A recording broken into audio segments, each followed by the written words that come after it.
It's very, very interesting. But what it means is that as we speak, there are no disputes about 264. Yes. The disputes are about 12. Yes. Then this is going to court on 5. Yes. Where declarations have been made already. The NPP is speaking about 12, including these 5. Okay. So it's going to be a long hurdle of court issues and interpretations and powers and reign.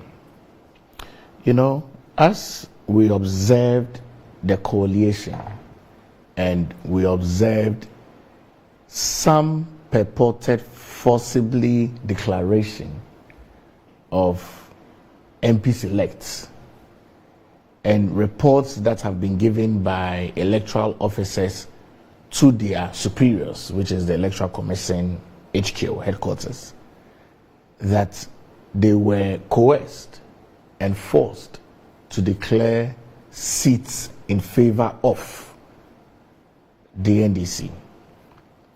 Very, very, very, very troubling developments. I sat home, I watched on TV, I saw how certain MPs in the 8th Parliament who have also retained their seats going to the 9th Parliament were heavily involved in coalition centers, how some supporters were hitting the table, threatening electoral officers and their families, and how electoral officers had to now be dictated to at some instances from some of the videos that were made public on the declaration of some people, and how they were convinced to lift up the hand of an MP elect. You know, this is a law-abiding country. Rule of law, CI 127 is very clear that yes, when the returning officer for the parliamentary, which is the regional officer for the Electoral Commission, declares based on the mandate of the Ghanaian people, and you disagree, you go to the High Court. What the CI does not say is that when one is coerced and forced to declare results with threats of their life, the CI does not say that you would go to the High Court. There's a vacuum there. However, when the Electoral Commission, HQ, headquarters, believes that these results is not reflective of what the people have in terms of pink sheets, in terms of margins, in the parliamentary, it's a simple +1. Once you win with a +1, you are the MP elect. Whether 5,000 margin, 2,000 margin, 3,000 margin, 700 margin, whatever it is, you are the MP elect. So in places where you know very well, like Ablekumanov and other places, like in Sawoma Doji, you know very well that an MPP MP has who been, knows? Who knows very well? The people that have voted, the pink sheets are there to prove that X number of people have voted for this particular parliamentary candidate. And it appeared as though the majority now, which is the number of seats that the NDC is winning or had won, it appeared as though because other places had fallen, it's almost synonymous to other places also falling. So that was a bit of the argument that was being made. So an example is maybe Ablekuma West falling and going to Reverend Kweku Ado. It appears as though then in Sawoma Adoji would also replicate same. But what if on the pink sheet, based on the collated results, based on the evidence that we have seen, all the people within Sawoma Adoji constituency have voted overwhelmingly for the Honorable Adol Dompre?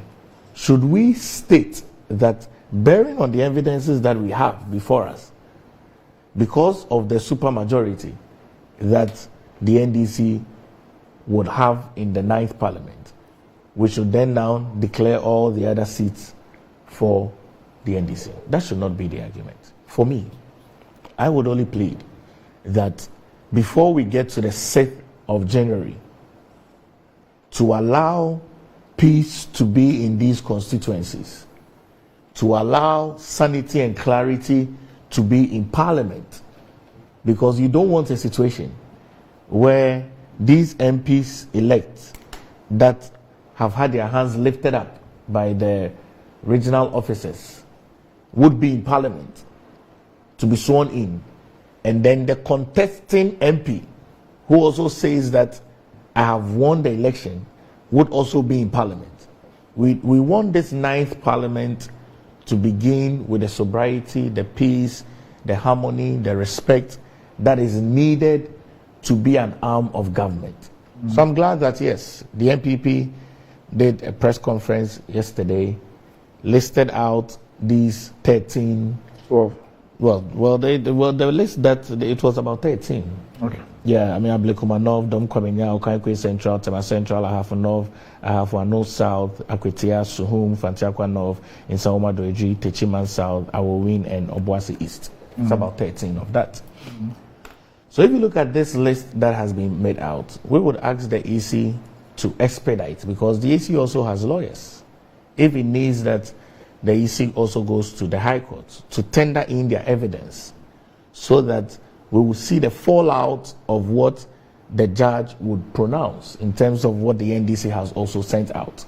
But it's a very short time, and there are constituents that are sitting on the edge, because some people have already celebrated, and it will be an almost unheard of if some places turn blue and the green people say that we want this because it has been declared. So we need a lot more sanity, we need a lot more peace within these areas. But I'm worried why this won't be the first time. Absolutely, but the magnitude of it. But in the previous parliament, yes, we had bona fide Ghanaians from SAR. We had bona fide Ghanaians from Asin North. We went to court on all these issues. We were in court. For one of them, the SAL one, the judge waited. When it was less than 6 months to the end of Parliament's tenure, he said he didn't have jurisdiction. It was one of the craziest things that I've ever heard in my life.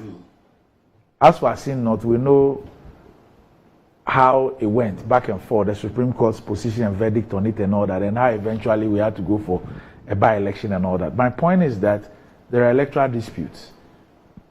The law is clear on what to do. I mean, why won't we all just let the courts decide? I mean, all of a sudden, should we have a phobia for going to court? Oh, I don't think so. I don't think that there is a phobia for going to court. I mean, the CI is very clear. It was just a couple of weeks ago, go to court. The refrain was go to court. No, all of a sudden, we look like we have a phobia. I don't think anyone has any phobia. It's the same judges. Yes, same of course. Nothing has changed. Of course. But same chairs. When you have seen that evidences are being destroyed, like electoral offices being burnt. You know, Dr. Abe, when I sat home and I watched, I wasn't too sure whether this was Ghana or not. Really? To be honest. Did you watch Techiman South in 2020?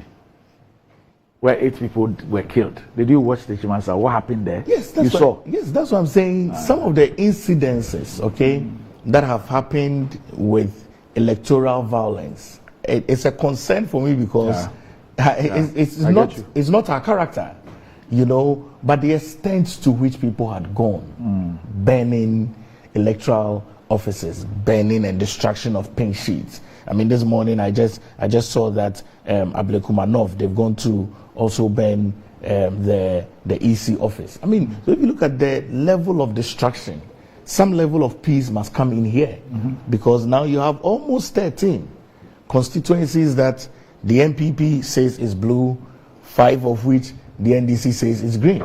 And these are strongholds, big numbers, big numbers. And we don't want anyone to be disenfranchised. However, it says the court would be the decider, the Electoral Commission also must be a decider. But my advice to the Electoral Commission, because we'll go into an election again. Right. Dr. Abe, they should not wait with the delayance of the transfer of regional elections and constituencies that have been collated to announce. If the EC had begun announcing, even if it's 10, 20, it comes in batches, and they were announcing, I mean, it would have brought... That brings to fore the creation of regional coalition centers. I mean, Dr. Farijan said it wasn't necessary. There were people who said, look, this wasn't necessary. But we created a layer as part of the bureaucracy. So, like you said, in the past, when the election is declared at a constituency, it comes straight to the strong at national, and then they are able to place it on their screens, and we all see. But now, because of the creation of the regional coalition centers, all the results from the constituencies must go to the regional coalition center. So now, instead of, let's say, 276 results coming to national, HQ, it now is 16. So all must come. Now, guess what? Guess what? In declaring the winner of the election, we could not also now rely on all regional. We had to now go back to constituencies. Yeah. So we now had to find out which regions did not have the full complement. So which constituencies were outstanding in regions, how many votes were involved, and did the math, as Annie would say, and on the basis of that math, then pronounce a winner. So the issue of that regional collation, really, what has that added to the election? No, you see, for me, I mean, in concluding on this before Reverend Kwekwado comes in, you see, the regional coalition has a role to play. Obviously, it speeds up the... Rather? Yeah, well, ideally, that's what's supposed to intend. I mean, the intention is that when you go to, I mean, let's use Greater Accra, there are 34 constituencies. So the region just has all of it gathered together, and then they declare and then pronounce. Rather than all 34 constituencies coming to HQ. If the region is effective, if you have an effective region, it shouldn't be a problem. Ideally. I mean, even if there are delays in some parts, maybe about 2 constituencies having not come, the region should be able to go ahead and declare for us to be able to know. So all I'm proposing is that we shouldn't have a repetition of this in the 2028 general election where there are delays, because when you vote and voting ends at 5, even if you have people in the queue and it ends about 6:37, I mean, latest by midnight, you should hear some results from the constituencies, and that's all I'm saying. Okay. So that we don't have these issues. It's troubling to see that we have to carry papers of people that have voted to Greater Accra to be at the police training depot. It's difficult, because then that erodes people's trust, because then people are saying, why have I voted in Saoma Doji and the accounting in Accra and all of that? So we need to be able to rectify some of these issues.